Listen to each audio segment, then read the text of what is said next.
Electrical engineering is a very broad major that encompasses a lot of sub-disciplines. Within the umbrella of electrical engineering, there are fields like RF, which is basically wireless communications, where you could work on satellite communications for defense purposes so the signal cannot be jammed by an enemy. There's electronics, where you could design the circuit boards within computers or phones, or the control systems within autonomous vehicles, or the circuitry in a prosthetic arm. There's power, where you'd work with high voltage systems and delivering or generating lots of electric power. That could include working at a power plant, working with solar panels, or something like electric motors and regenerative braking, where like in certain electric vehicles, when you take your foot off the accelerator, the motor turns into a generator due to changing speeds of certain components within the system, and then the kinetic energy of the wheels is used to generate electricity that can be stored for later use. There's controls where you'd work on things that have some sort of electrical feedback, like propulsion systems in various aircrafts, all the way to your cruise control, where your speed is monitored, then depending on what it receives, the system turns the wheels faster or slower accordingly, which then affects your speed, which is then fed back into the system, and this control loop continues. There's instrumentation, which deals with designing sensors and equipment to measure physical quantities like pressure, temperature, motion, position, and so on.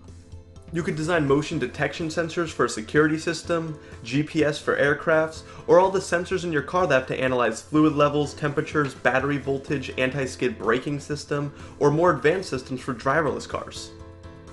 These types of electrical engineers often work with controls engineers, because after all, a controls engineer could design a great system to control the speed of an aircraft, let's say. But if all the sensors cannot accurately determine the speed, air pressure, and so on, the control system is basically no good. There are many of these fields, but the last one I'll explain is signal processing. This is simply about the manipulation and analysis of signals. Signals being essentially functions that convey some sort of information. Maybe you have this sinusoidal voltage at some frequency, and then a sensor in the system causes an increase in the frequency, and that frequency change is related to the temperature that the sensor is picking up. Now that changing voltage or signal contains information about the temperature in the room that we could convert to text on a screen, let's say. But when it comes to signals in general, you might have to amplify them like for an earpiece, or filter them where there's background noise, and much more. And this can apply to radio signals, cell phone signals, radar, missile guidance systems, speech, image, or video processing that all involve signals that need manipulation. There's GPS signals, noise cancelling headphones, and of course way more. Okay, now I've already thrown a lot at you to encompass a lot of what you can do as an electrical engineer, and as you can see it's very broad, it's not just one thing. As in, two people who majored in electrical engineering, as with many other engineering disciplines, could be in two totally different fields or careers and have very little knowledge about each other's work. And this is also not about being an electrician, by the way, which is a common misconception. Electrical engineering is not where you go in and install or repair electrical systems in people's houses or in offices and so on. But if you're debating picking this as a major, all the fields I discussed could seem like a lot, and you may be thinking, wait, what does an electrical engineering major look like and what can I expect? And that's what we'll go into now. While all schools are a little different, a typical electrical engineering curriculum consists of a few circuit analysis classes to just get you started, digital design, a power engineering class, continuous time signals and discrete time signals, which are what get you started with analog and digital signal processing respectively. You'll take a controls class, a communications class, which you'll learn the basics of FM and AM radio, a basic electronics class, which likely is followed by analog and digital electronics, some electromagnetism courses, which are basically physics classes, and a microprocessor class. There are some others you'll take, and this doesn't cover the math or physics classes that you'll see, but these are the big major classes to expect in undergrad. Don't worry about what they are for now, but just know this is pretty typical. Now see how regardless of who you are, you'll take some classes on most of those sub-disciplines I mentioned earlier. You got your power class, you got some signals classes, wireless communications, controls, and so on. As an undergrad, you get exposure to a lot of foundations of electrical engineering, and you become well-rounded, but you don't become an expert in really any field. That's where masters and PhDs come in, or just simply working in a field for many years, of course. You will be taking electives in the subfields you're most interested in though towards the end of college, so you will gain a little more mastery in those classes, which diversifies you and your resume from others, but it's not the bulk of your curriculum. But now let's go through these a little. The first are the circuit analysis classes.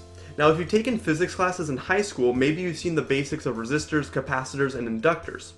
And you're going to learn how to find the voltage and current in circuits that contain these three components, first starting off with just resistors though. In the real world, circuits are normally extremely complicated, and engineers usually use software and simulations to analyze the circuit. But in school, you gotta learn the basics of voltage and current in a circuit. For those who may be unfamiliar, if you imagine a network of pipes, you could use a pump that creates a pressure difference and causes water to flow around and through all the pipes. If the pipes are skinny, let's say, it'd be harder for water to flow through them. And if they're thicker, then of course it'd be easier. Well, in a circuit, the voltage from maybe a battery is like the pressure difference from the pump. The current or electron flow is like the water, and the resistors are like the pipes. High resistance is like a skinny pipe, harder for water or the current to go through. Your electronics work for many reasons, but mainly it's because electrons are flowing through the device. In school, you learn techniques to find the voltage difference across various resistors, just like there'd be some pressure difference across each individual pipe.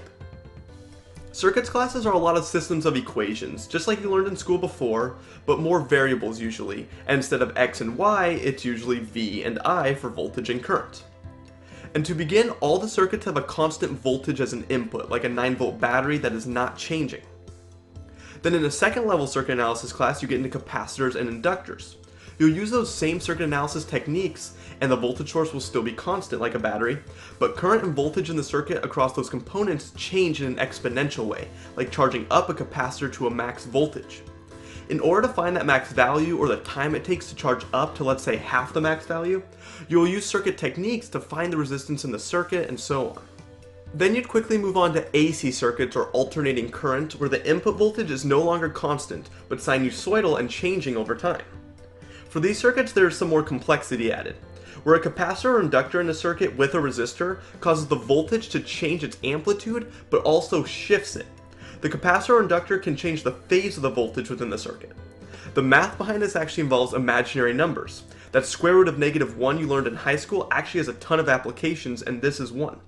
And it's not because current or voltage are imaginary, but using imaginary numbers just makes the math work when it comes to changing the phase or theta offset in a cosine or sine function.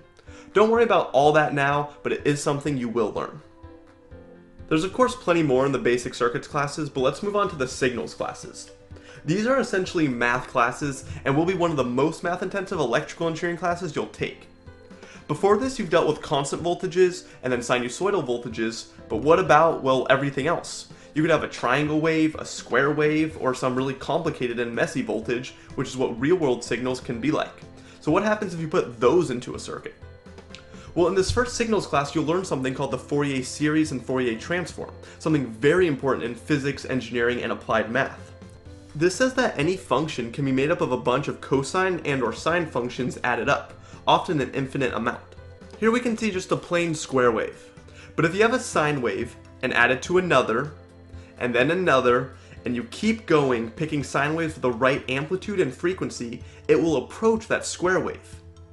In this class, you will use some calculus and some new math concepts to find those frequencies and amplitudes of the sine functions that make up some other function.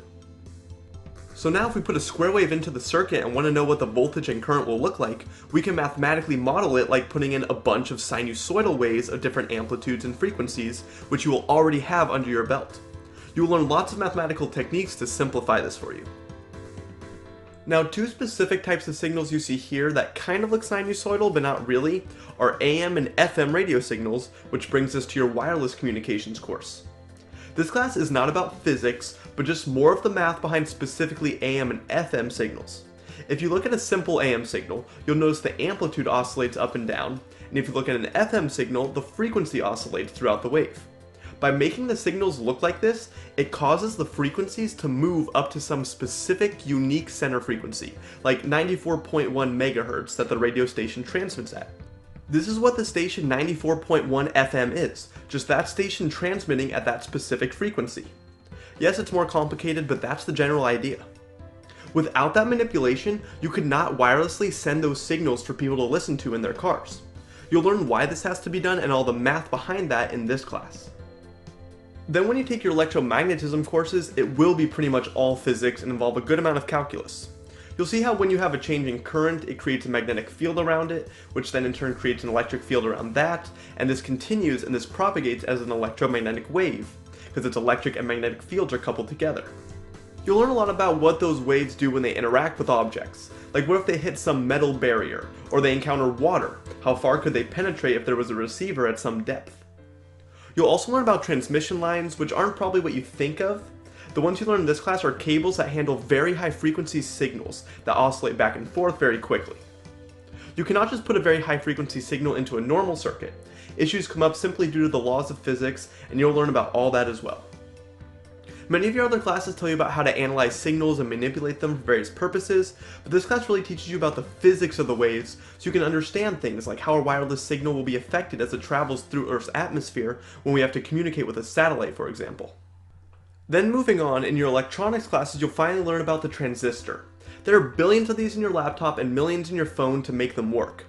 There are lots of kinds of transistors, but to simplify, in a circuit, the current often flows down here, and a little flows in here, and they combine and flow out here. You'll learn more circuit analysis techniques to analyze voltage and current in these circuits as always, but the thing is, by changing this voltage on the transistor, you can control how much current flows through the transistor, meaning the transistor can essentially act as a switch. It can allow current to flow, which is basically like the transistor being on, and it can shut off current flow, which is it being off, of course. This can create a high voltage like 5 volts and change it to a low voltage like 0 volts. This is the binary or ones and zeros that are really under the hood of your computer. You will learn about making circuits that can switch quickly and efficiently in your digital electronics class. Analog electronics is more about using transistors to amplify a voltage, which is their other main application, where amplification would of course be needed for music or hearing aids as an example. Now there are of course a few more classes I won't go into as much detail on, like in digital design you'll learn about logic gates, which take ones and zeros as inputs and output ones and zeros as well.